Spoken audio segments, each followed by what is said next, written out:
KBI Tabah. Nah, di sini kita akan membahas tentang komunikasi di dalam kerja. Nah, sebelum itu perkenalkan terlebih dahulu, nama saya Sofia Eviana. Saya mahasiswa dari KBI Tabah semester 2. Nah, kita sudah kedatangan 2 narasumber yang tentunya mempunyai pengalaman yang nanti bisa kita minta pengalamannya ya. Terus nanti kita akan mengadakan tanya jawab juga. Ada Mbak Nisa dan juga ada Mas Indro. Sebelum itu kita perkenalan terlebih dahulu ya. Mungkin bisa dari Mbak Nisa terlebih dahulu. Perkenalkan, saya Mas Nisa. Saya mahasiswa KPI semester 4. Saya dari Brondong dan saya punya pengalaman bekerja di salah satu perusahaan di wilayah Brondong. Terima kasih. Nah, sekarang bagian Mas Indro mungkin bisa memperkenalkan dirinya. Kenalkan, nama saya Ibu Wibowo, alamat saya dari Betin dan Rajo Solo. Oke. Nah, kita mungkin akan sharing-sharing pengalamannya. Mbak Nisa itu kan punya pengalaman di tempat kerja. Nah, sedangkan Mas Indro itu sampai sekarang mengabdi di pondok pesantren. Jadi kita nanti minta pengalaman Mas Indro, gimana sih rasanya mengabdi sambil kuliah. Nah, yang pertama Mbak Nisa terlebih dahulu. Apa sih yang Mbak Nisa rasakan ketika bekerja di pabrik atau di tempat kerja Mbak Nisa? Makasih Mbak pertanyaannya.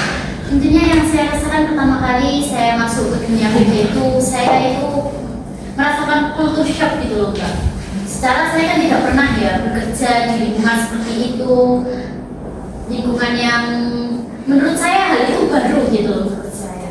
Tapi seiring berjalannya waktu saya bisa menyesuaikan diri dengan adaptasi. Iya, saya bisa beradaptasi. Nah, terus kita langsung berganti ke Mas Indro. Nah, gimana sih rasanya Mas kalau mengabdi disambi dengan kuliah? Pasti berat ya? Beratnya itu di membagi waktunya. Report kalau semisal ya ada kegiatan yang bareng atau ada urusan di pondok. Kalau saya kan di pondok kan bagian konsumsi, masak nasi, memperbaiki peralatan di pondok, listrik. Kalau ada misal air pondok sedang macet atau urusannya tidak makan itu, jadi saya harus pilih antara tidak kuliah atau membenarkan misalnya.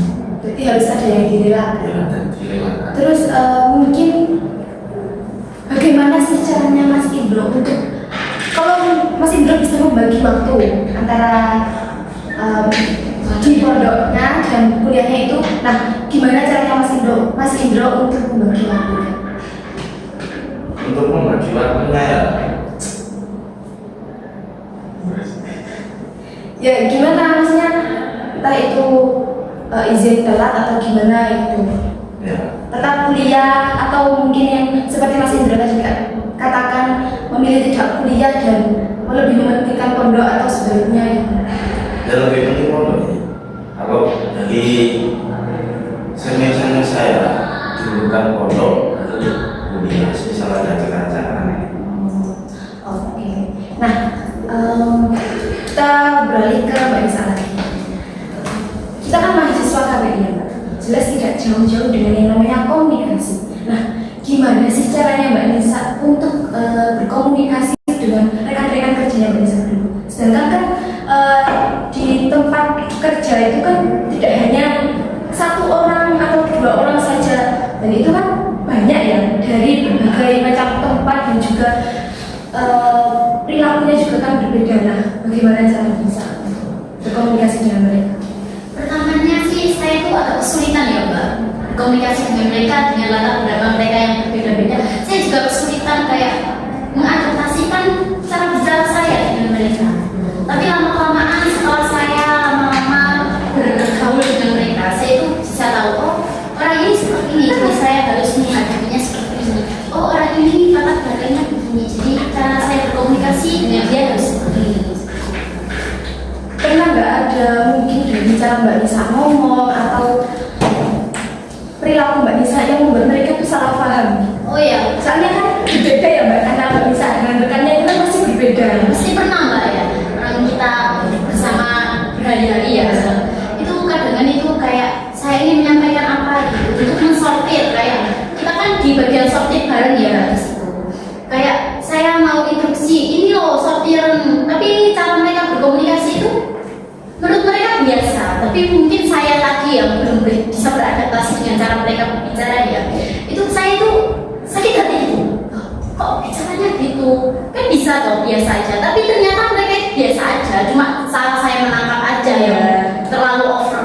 Kan kadang ada yang nadanya itu memang pas Iya. di sananya, tapi kita tidak terbiasa. Apalagi di lingkungan pabrik kan ya, alat-alat itu kan berdirinya enggak.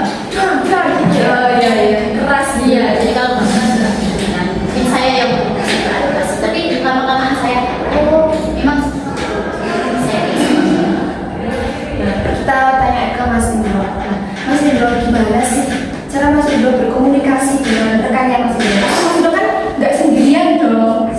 Kalau soal masalah pasti juga ada temannya, atau ketika membenarkan sesuatu juga pasti ada temannya. Gimana Mas Indro agar bisa klop gitu dengan mereka? Jadi di pondok saya itu kepekaan masing-masing Mbak. Oh iya. Jadi misal saya memiliki orang ini kan tidak hilang. Iya. Jadi kepekaan masing-masing. Berarti sadar diri lah. Sadar diri. Jadi tidak usah diinterusasi. Misal kalau Mas Indro sudah mengenalkan sesuatu, mereka seharusnya sudah dengan sadar untuk membantu gitu ya. Terus kesulitan apa sih yang Mas Indro rasakan ketika mengabdi? Ya tadi kan membagi waktu ya, tapi mungkin dalam hal komunikasinya kesulitan apa yang Mas Indro rasakan? Kesulitan Dalam saya komunikasinya. Iya. Entah itu mereka kurang bisa diajar bekerja sama lah atau gimana ya? kalau di sana itu orangnya ada peka-peka Pak. Jadi apapun tidak bisa nunggu. Berarti hampir nggak ada kesulitan ya, boleh juga. Nah, kalau Mbak Nisa, kesulitan apa sih yang Mbak Nisa rasakan ketika Mbak Nisa kerja di pabrik? Pasti kan tidak ada yang diduga gitu loh. Nah, yang kesulitan saya sih sama di pabrik ya. Yang kurang aja sih Mbak, cuma di awal-awal di pabrik. Kerja saya kan ya nggak terlalu berat, cuma nyampe doang. Cuma ya kesulitannya itu tadi, mungkin di bagian produk-produk itu tadi. Nah, kalau boleh tahu ini tadi lupa saya tanyakan ya. Mbak Nisa kerja di pabrik itu tahun berapa sih dan berapa lama? Itu sekitar tahun 2002. Saya 2022, ya saya 2022, ya sorry ya teman-teman. Itu saya kerja di sana sekitar 3 bulanan lebih. Dan sudah mendapatkan pengalaman ya Mbak? Saya di situ juga banyak sih Mbak.